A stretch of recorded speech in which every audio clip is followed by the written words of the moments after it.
To give these legs a little bit of a lighter look, I'd like to cut a taper on two sides of each one of the legs. And I'd like this taper to come up about 3 inches from the bottom of the floor, so I'll set my multi-gauge to 3 inches exactly. Then I can make a marking on two faces of each one of the legs.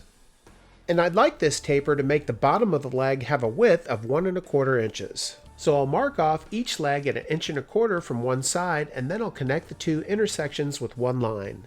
And these diagonal lines will give me an idea of where I want the tapers to be.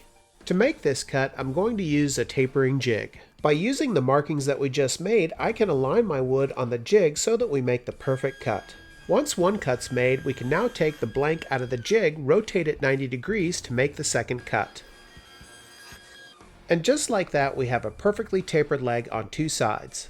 And with the jig already set for this taper, I can batch out the other 3 legs rather quickly. Now the tapering jig that I'm using for this process is made by Rockler, but there's a lot of other brands out there that are just as good. In fact, one of my favorites is one made by Fulton, and it's a fraction of the price of this Rockler.